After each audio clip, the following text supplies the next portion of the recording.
الله أكبر الله أكبر الله أكبر السلام على أشرف المرسلين محمد وعلى آله وصحبه أجمعين. رب اشرح لي صدري ويسر لي أمري واحلل عقدة من لساني يفقه قولي. أما بعد، السلام عليكم ورحمة الله وبركاته.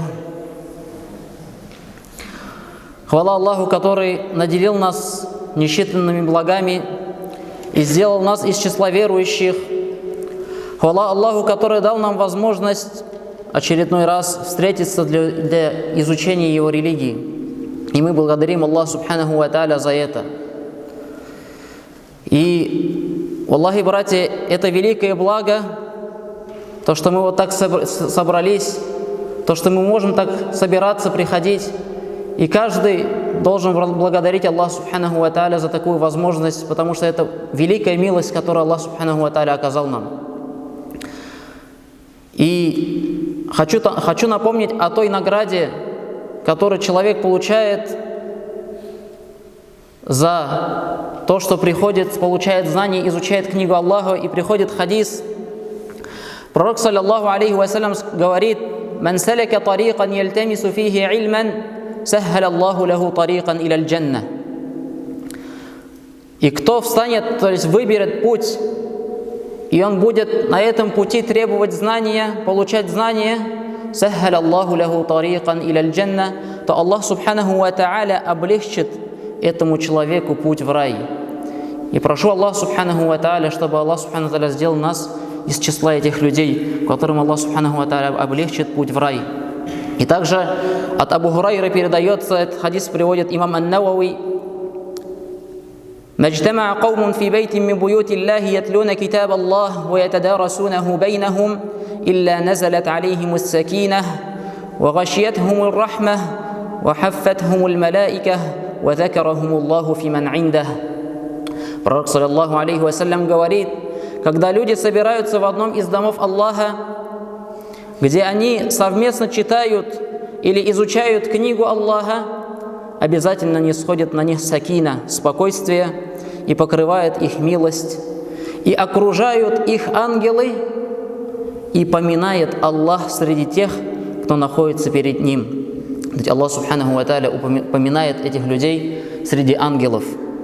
Смотрите, какое величие дается человеку, который приходит в дом Аллаха, изучает его книгу, читает ее, изучает, какое величие Аллах Субханаху ва Тааля этому человеку дает. Пророк, саллаллаху алейхи вассалям, говорит, что ангелы окружают их, и поминает Аллах этих людей среди тех, кто около него, это ангелы. Какое величие! И пусть Аллах Субханаху ва Тааля не лишит нас этого. И на прошлом уроке, на прошлой лекции мы с вами говорили о величии Корана. Мы с вами говорили влияние Корана на сердца людей. Мы с вами говорили на отношение, какое должно быть отношение наше по отношению к Корану. И мы сказали, что в наше время люди отдалились от этого, от Корана, от книги Аллаха Субханаху ва Тааля. Мы не говорим о людях, которые не читают намаз, мы не говорим о людях, которые не верят в Аллаха, мы говорим о тех людях, которые верят в Аллаха, которые говорят, что они поклоняются Аллаху, они говорят, что их религия ислам, они говорят, что их книга Коран, но на самом деле они отдалились от Корана. И таких людей сейчас много.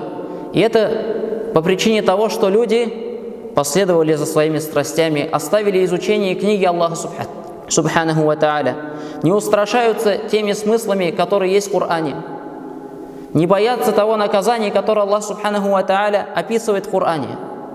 Поэтому люди начали оставлять эту книгу.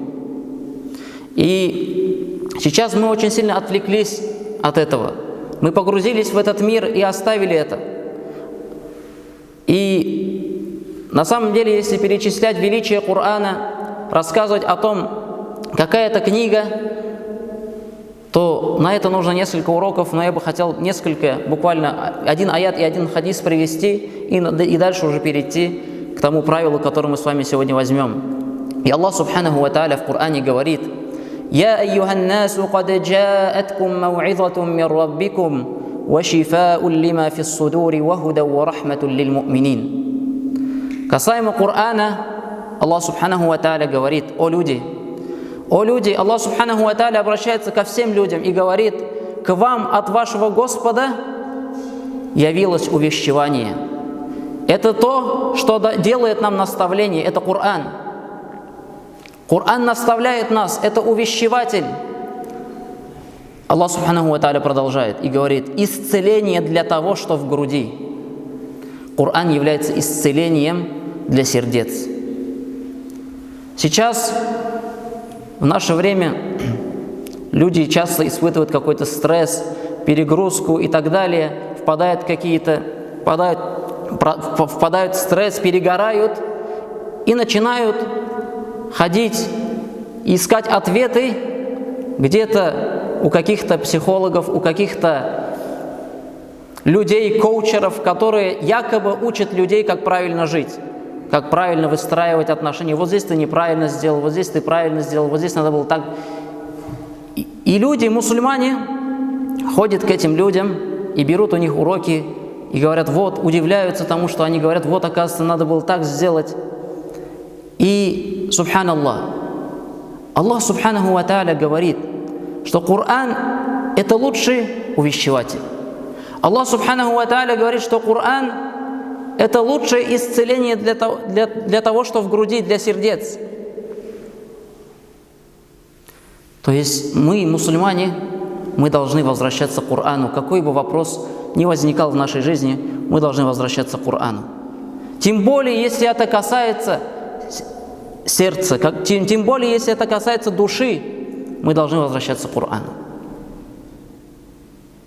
И люди тем самым начали оставлять Коран, отдаляться от него,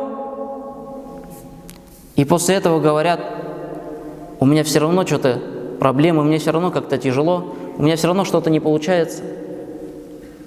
И те люди, которые этим занимаются, они тоже, прикрываясь, некоторые из них прикрываясь Кораном, прикрываясь религией, учат человека жизни, а на самом деле многое из того, что они говорят, не соответствует Корану. Поэтому это некое предостережение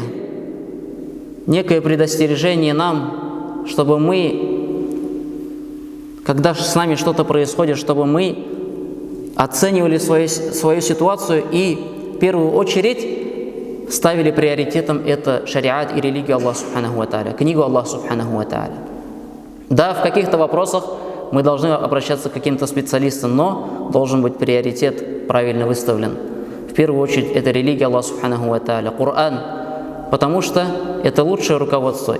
И Аллах Субханаху ва Тааля дальше говорит в этом же аяте, Он говорит, это исцеление для того, что в груди, верное руководство и милость для верующих. И если мы посмотрим, когда Аишу, радийаллаху анха, когда жену пророка, саллаллаху алейхи вассалям, Аишу спросили о пророке, саллаллаху алейхи вассалям, какой он был, чтобы она описала его. И Аиша описала пророка одним лишь предложением и сказала: «Кана хулукухуль Кур'ан».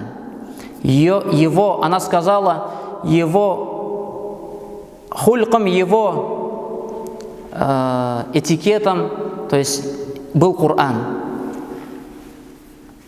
То есть пророк, саллаллаху алейхи вассалям, воплощал все, что было в Коране. И его жизнь полностью была связана с Кораном. И возвращаясь уже к нашим правилам, также мы сказали, что эти правила будут из Корана. И эти правила, братья, не будут касаться таких вещей, как поклонение. То есть мы не будем говорить о таких правилах, как Аллах Субханаху ва Тааля говорит, например, в Коране: «Выстаивайте намаз, держите уразу». Это поклонение, которое мы с вами уже должны совершать. Это фард, который на нас лежит. И мы сказали, что мы будем брать какие-то маленькие аяты, предложения из книги Аллаха Субханаху ва Тааля и будем выводить из них правила. И одно из тоже величий, чудес Корана, это неподражаемость Корана, это короткие предложения с невероятно глубоким смыслом. Иногда мусульманин зачитывает одно предложение, из 2, 3 или 4 слов открывает для себя сокровищницы знаний, веры и воспитания. Подобного рода предложения можно назвать кораническими правилами, которые мы с вами будем брать.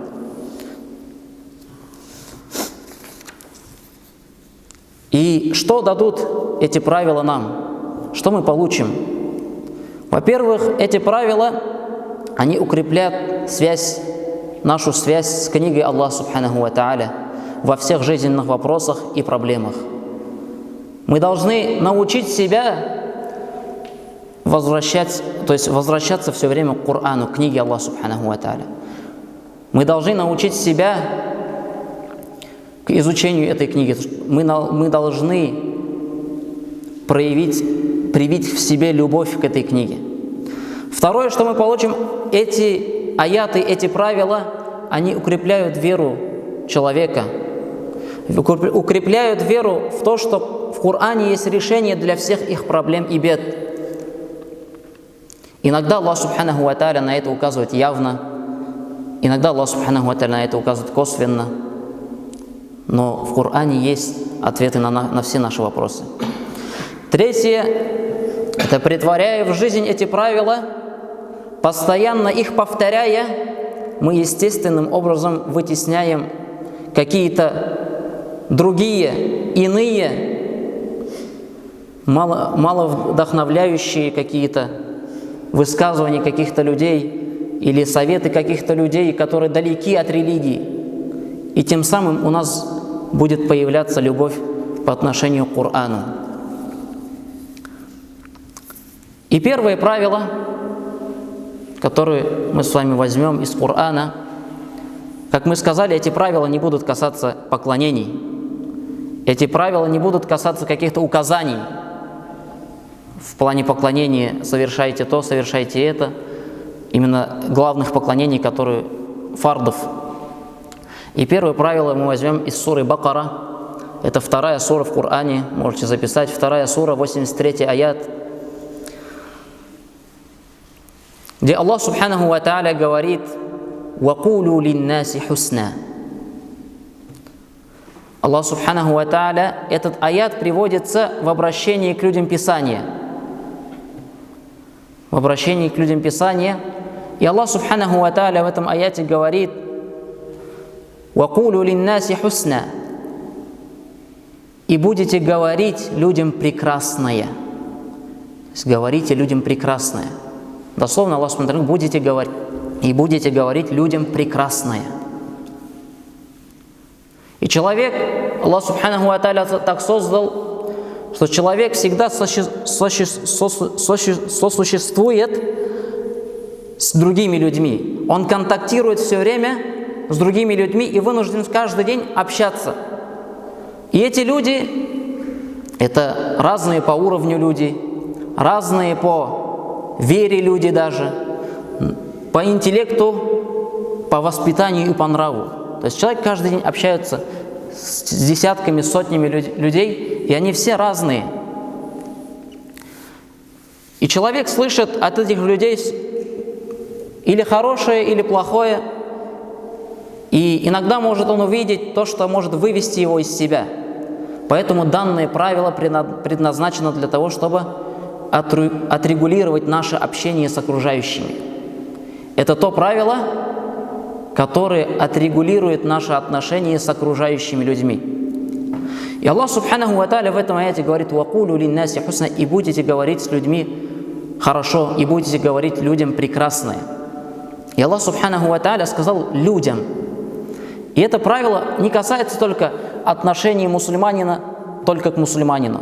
Это правило не касается отношений мусульманина только к своей семье. Это правило касается отношений мусульманина, верующего человека, ко всем людям. И И это правило не раз упоминается в Коране, иногда оно упоминается прямо, иногда Аллах Субханаху ва Тааля косвенно на это указывает. Например, напрямую Аллах Субханаху ва Тааля указывает и говорит в суре Исра, ночной перенос, в суре Исра, 53 аяте. Сура «Ночной перенос», 17 сура, 53 аят, Аллах Субханаху ва Тааля говорит: «Вакуль ли'ибади якулу лати хия ахсан». Аллах Субханаху ва Тааля говорит, обращаясь к пророку: «И скажи моим рабам, чтобы они говорили наилучшие слова». В суре Исра, 53 аяте, Аллах Тааля говорит: «И скажи моим рабам, чтобы они говорили наилучшие слова». Также в другой суре Аллах Субханаху ва Тааля говорит, это уже повеление Всевышнего в дискутировании с людьми Писания наилучшим образом. И Аллах Субханаху ва Тааля говорит: если вступаете в спор с людьми Писания, то ведите его наилучшим образом. То есть, когда даже человек ведет спор с кем-то, он должен вести его наилучшим образом, соблюдая этикет, соблюдая правила спора, соблюдая красоту речи.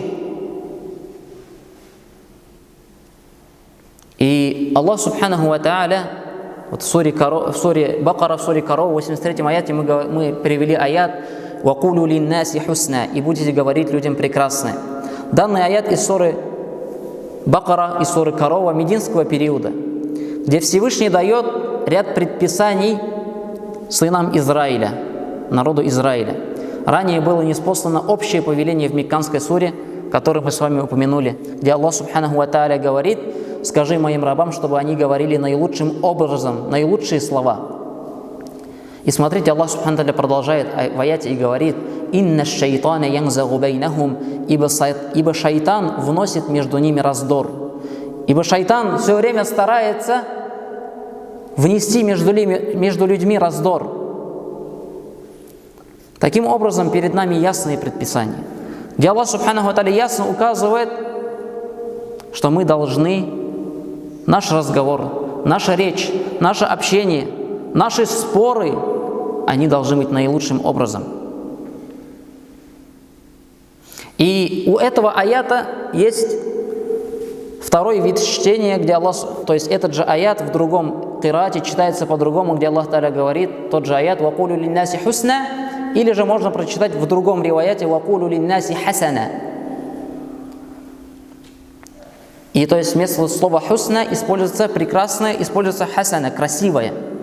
«Хусна» – это прекрасное, «хасана» – красивое, хорошее. И вот что говорят об этом ученые, они говорят, под красивым словом имеется в виду речь, красивая по форме и по содержанию. Красивое по форме – это слово, высказанное по-доброму, мягко, не жестоко и не сурово. А красивое по смыслу – то, что означает благое. Слово, у которого благой смысл еще. Можно сказать мягко, но какую-то ерунду. А можно сказать мягко и еще с глубоким смыслом. Это будет красивая и прекрасная речь. Ведь любая красивая речь предполагает благо, а любая благая речь, она красива. И это правило, братья, очень востребовано в нашей жизни. Оно очень востребовано, оно нужно нам каждый день. Мы общаемся с разными людьми, где среди них есть мусульмане, есть не мусульмане, есть грешники, есть дети, есть взрослые. И Аллах Субханаху ва Тааля в суре Имран, 159 аяте говорит по отношению к пророку, саллаллаху алейхи вассалям, о мягкости.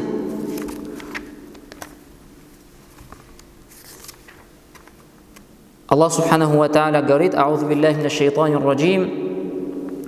Фабима рахматин мин Аллахи линта лахум, валау кунта фаддан гализал кальби ланфадду мин хаулик».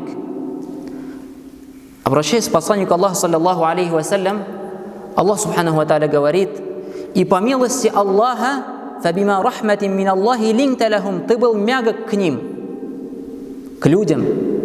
Не только к мусульманам, к людям. Пророк, саллаллаху алейхи вассалям, был мягок ко всем. Курайшитам, к тем курайшитам, которые издевались над ним, он был мягок по отношению к ним. Он был мягок по отношению к тому еврею, тому иудею, который каждый день сквернил дорогу посланника Аллаха, саллаллаху алейхи. То есть по той дороге, по которой пророк, саллаллаху алейхи вассалям, ходил, он все время туда нечистоты ложил, колючки кидал на эту дорогу. И пророк, саллаллаху алейхи вассалям, был мягок по отношению к этому человеку. И однажды, когда пророк, саллаллаху алейхи вассалям, выходит из своего дома, он смотрит, на дороге ничего нету. Ничего нету на дороге. Второй день выходит, ничего нету на дороге. Что случилось? Он мог сказать: о, наконец-то чисто. Или мог, когда этот еврей, иудей, когда это что-то делал, он мог ругать его или каких-нибудь сподвижников отправить к нему, чтобы они с ним разобрались. Нет. И Аллах Та'аля говорит: «Фабима рахматин мин Аллахи линта лахум». И по милости Аллаха ты был мягок к ним. А если бы ты был жесток по отношению к ним, лян фадду мин хаулик, то они бы отвернулись от тебя. И вот она мудрость. То есть, если бы посланник Аллаха, саллаллаху алейхи вассалям, отвечал на эти жесткости жесткостью, если бы посланник Аллаха, саллаллаху алейхи вассалям, не был бы мягок, то от него бы отвернулись. И то, что за посланником Аллаха, саллаллаху алейхи вассалям, последовало столько людей, и последовали за ним даже те, которые отвергли его. И история этого иудея чем закончилась? Почему этот иудей пропал? Потому что он заболел. И пророк, саллаллаху алейхи вассалям, спросил о нем у людях, то есть спросил, где он, что с ним случилось, и пророку, саллаллаху алейхи вассалям, сказали, что он заболел. И пророк, саллаллаху алейхи вассалям, пошел к нему, навестил его. И что сделал тот иудей? Он удивился, конечно же. Он удивился. Тот человек, который все время причинял вред кому-то, вот человек причиняет вред кому-то, и тот, кому причиняют вред каждый день, он приходит к этому человеку навещать, когда тот болеет. Пророк, саллаллаху алейхи вассалям, был мягок, не был жесткосердечным, он не был злопамятным. И что, когда иудей увидел это, что посланник Аллаха, саллаллаху алейхи вассалям, пришел к нему, узнает как у него дела, он удивился этому, и это стало причиной того, что этот иудей принял ислам. Мягкость, доброе слово, хорошее отношение.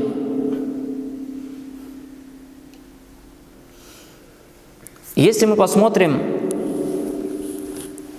мы нуждаемся в этом правиле, как мы сказали, каждый день. Это в общении с детьми, с семьей, в первую очередь, по отношению к своей семье, в отношении к своим детям, по отношению к своим женам, по отношению к своим подчиненным где-то, если у нас есть подчиненные какие-то по работе, или по отношению к своему руководству и так далее, и вообще ко всем людям. И мы, как мы сказали, что в Коране Аллах Субханаху ва Тааля не только в одном аяте это говорит, и Аллах Субханаху ва Тааля более в узком смысле приводит это правило и говорит: «Валя такуль лахума уффи, валя танхархума, вакуль лахума каулян карима». И Аллах Субханаху ва Тааля говорит об отношении к родителям в суре Исра также, в суре Исра 23 аяте. Он говорит: не говори им уф, не кричи на них и обращайся к ним почтительно. Это то же самое правило, то есть «Вакулю линнаси хусна», и говорите с людьми наилучшим образом, и говорите людям красивые слова. Это то же самое правило, только в более узкой форме, где Аллах Субханаху ва Тааля дает больше внимания. На что Аллах Субханаху ва Тааля больше указывает? Это на отношения с родителями, и говорит: не кричи на них и обращайся к ним почтительно. Этот аят предписывает нам не повышать свой голос на родителей, не показывать свое недовольство по отношению к ним, быть мягкими к ним, снисходительными, وَقُلْ لَهُمَا قَوْلًا كَرِيمًا. Аллах Та'аля говорит, и говори им красивые, мягкие слова. Другой пример, Аллах Субханаху ва Та'аля говорит, это те моменты, которые мы можем использовать на практике. Первое, это вот Аллах Субханаху ва Та'аля говорит о родителях, да? О благом отношении к родителям. Второе, Аллах Субханаху ва Та'аля пример приводит обращение к бедным людям, просящим о помощи. Аллах Субханаху ва Та'аля говорит, и не гони просящего. وَأَمَّا السَّائِلَ فَلَا تَنْهَرْ. В суре Духа, 10 аяте, Аллах Субханаху ва Та'аля говорит, 93 сура, 10 аят, Аллах Та'аля говорит, и не гони просящего. Что это значит? Если человек подошел к тебе с какой-либо просьбой, значит, у него есть нужда, и он надеется, что ты поможешь ему в этой нужде. Если какой-то брат попросил тебя помочь ему работой, где-то физически, где-то, может быть, умственно, где-то, может быть, финансами, значит, он нуждается, и Аллах Субханаху ва Та'аля говорит, и не гони просящего. То есть будь милостив к нему, будь мягок к нему. Опять-таки, это все возвращается к этому выше упомянутому правилу.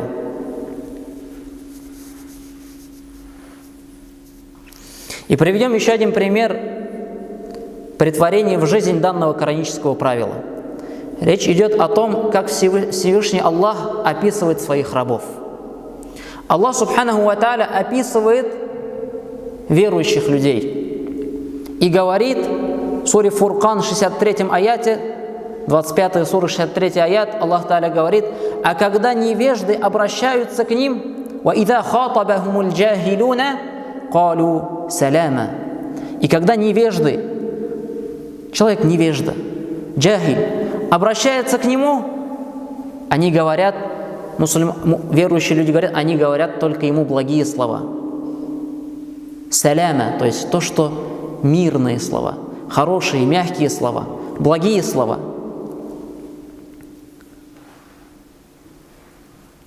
Ибн Джарир, рахимахуллах, пишет в своем тафсире к этому аяту, к аяту сури Фуркан, 63 аят, если люди, не знающие об Аллахе, обращаются к ним неприятными для них словами, то они отвечают им по-доброму и выдержанно. Это приходит в тафсире ат-Табари. Они ведут себя так не по причине слабости. Не по причине слабости. Вот здесь нужно понять, что мягкость – это не слабость. К сожалению, в нашем обществе есть такой стереотип. Если человек мягкий, про него что говорят? Слабый. Есть такое? Говорят, он мягкий, он слабый. Он слабохарактерный. Если человек мягкий, про него так говорят. И это слово, оно противоречит, это противоречит шариату. Потому что пророк саллаллаху алейхи ва саллям был мягким. Потому что наша религия побуждает нас быть мягкими, красивыми в своей речи, в своем поведении, в своем этикете. И мягкость – это не слабость. Мягкость – это сила. Человек может быть мягким, но может быть храбрым одновременно. Человек может быть мягким, но одновременно строгим. Человек может быть мягким, но одновременно требовательным. Но у каждого свойства есть свое место. Поэтому не нужно понимать слово «мягкость» под слабостью. Это не слабые качества, это, наоборот, сильные качества человека. Это сильные качества человека. Гнев – это разве сильные качества человека? Нет, это слабые качества человека, это плохое качество человека. Жестокость – это плохое качество человека. Если бы ты был жестоким по отношению к ним, они бы отвернулись от тебя. Пример из сиры посланника Аллаха, саллаллаху алейхи ва саллям, когда посланник Аллаха, саллаллаху алейхи ва саллям, его не приняли в Мекке, он не нашел какой-то безопасности в Мекке, когда умер Абу Талиб, когда умерла Хадиджа, пророк, саллаллаху алейхи вассалям, взял Абу Бакра, и они пошли в город Таиф. Пошли в город Таиф, который находится неподалеку от Мекки, в горах. И когда посланник Аллаха, саллаллаху алейхи вассалям, с Абу Бакром пришли туда, что сделали люди Таифа? Камнями. Старейшины города Таиф подговорили детей, чтобы они закидали пророка камнями, и они закидали его так, что кровь текла, и вся борода была намокнута кровью. Это было одно из самых трудных времен у пророка, саллаллаху алейхи вассалям, когда Мекка не приняла его, когда жители Мекки не приняли его, когда те люди, которые поддерживали его, это Абу Талиб, это Хадиджа, это жена пророка, это были те люди, которые сильно поддерживали пророка, духовно именно поддерживали его, помогали ему. И он идет в город Таиф, и дети закидывают его камнями, так что у него все просто в крови, и он уходит из этого города. И подходит ангел гор и говорит: давай возьмем вот эти две горы и соединим их. И город останется под горами просто. Закопаем город. Они закидали пророка камнями, когда пророк пришел к ним с миром, просить помощи, призвать их к религии, наставить их, они изгнали его. И что пророк сказал? Нет, сказал. Нет. Он сказал ангелу гор: нет. Представьте, каждый из нас может представить себя в этой ситуации. Он бы, как захотел отомстить этим людям. Но пророк, саллаллаху алейхи ва саллям, сказал: нет. Он сказал: быть может, из их детей, из их потомков выйдут люди, которые уверуют в Аллаха и будут поклоняться Аллаху. И так и произошло. Через несколько десятков лет мусульмане взяли город Таиф. И сейчас это город в Саудовской Аравии, где живут мусульмане, где учатся мусульмане, где получают знания, где есть ученые. А тогда пророк сказать просто этому ангелу: давай, соединяем, закопаем этот город полностью под горами. Но пророк не сделал этого. И это проявление мягкости. Пророк был мягким.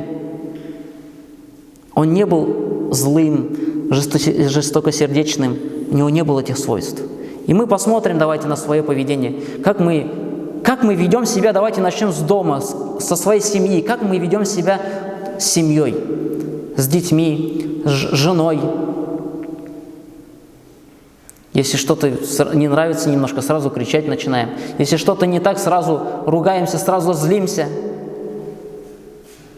Но это не сильное качество, и это не хорошее качество. Да, пророк, саллаллаху алейхи ва саллям, кто-то скажет: ну как это вообще не злиться, что ли? Нет, пророк, саллаллаху алейхи ва саллям, гневался, но он гневался не за себя. Он гневался не за мирское, а он гневался только в том случае, когда это касалось религии Аллаха субханаху ва тааля. Когда это касалось религии, что есть в их книге в Коране. Разве мусульмане не более достойны применить это правило в своей жизни, в призыве, показать красоту ислама тем самым?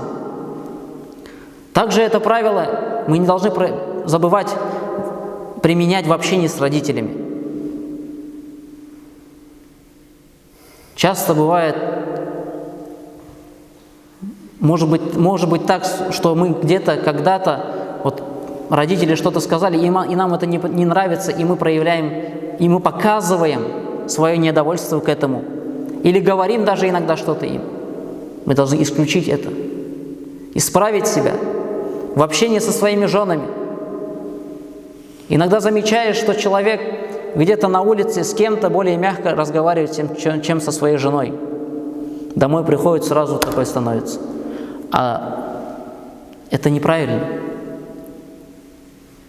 Ты должен быть в первую очередь мягок к своей семье, говорить с ними хорошо, красиво, со своей семьей, со своими родителями, со своей женой, со своими детьми. И Аллах субханаху ва тааля в суре Исра в продолжении аята что сказал? Аллах Субханаху ва Тааля предвещает об опасности. Аллах Субханаху говорит об опасности из-за пренебрежения этим правилом. И говорит: «Инна шайтана янзагу байнакум», ибо сатана вносит между вами раздор. Воистину, шайтан для человека явный враг. И шайтан, он всегда пытается испортить благой нрав человека. Шайтан все время пытается, чтобы человек оборвал связь со своим братом. Шайтан все время пытается испортить отношения между братьями, между мусульманами, между супругой, между детьми. Иблис, когда шайтаны подходят к Иблису, какому из шайтанов говорит Иблис: да, ты сделал хорошее дело? Это тот человек, который раздорил, это тот джин, который раздорил мужа с женой, и они развелись. Тому джину, тому шайтану Иблис говорит: ты сделал хорошее дело, молодец ты. Не тому, кто заставил человека сделать зина, не тому, кто человека заставил выпить спиртное, не тому, кто заставил человека убить человека. Он говорит, он хвалит того шайтана, по причине которого появился раздор между людьми. И по причине этого развелись муж с женой. Вот этого шайтана хвалит Иблис. И это показывает, насколько это опасная вещь. Когда у человека отсутствуют вот эти качества. Поэтому тот, кто подвергся испытанию, услышав неприятные слова, что-то некрасивое, то, что ему не понравилось, пусть постарается перетерпеть горечь сказанного, перетерпеть свою злобу, свой гнев и ответить добрым словом. Противопоставить сдержанность глупости, благую речь дурной речи. Ведь говорить глупости и огрызаться умеет каждый. Это легко. А вот вытерпеть, сдержать свой гнев, ответить красиво – это нелегко. Это надо поработать над собой, над своей душой, над своим языком, над своим сердцем. И пусть Аллах Субханаху ва Тааля поможет нам ввести это правило в свою жизнь в полной мере. И чтобы Аллах Субханаху ва Тааля сделал нашу речь красивой, чтобы Аллах Субханаху ва Тааля сделал наш нрав мягким, чтобы Аллах Субханаху ва Тааля помог исправить нам свой нрав, убрал такие плохие качества, как гнев, как злость из-за мирского, из-за пустяка. Аллах Субханаху ва Тааля, чтобы смягчил наши сердца и помог воплощать те правила, которые есть в Коране. Субханак Аллахумма бихамдик, ашхаду ан ла илляха илля ант, астагфирука ва атубу илейх. Ассаламу алейкум ва рахматуллахи ва баракатух. Аллаху акбар, Аллаху акбар, Аллаху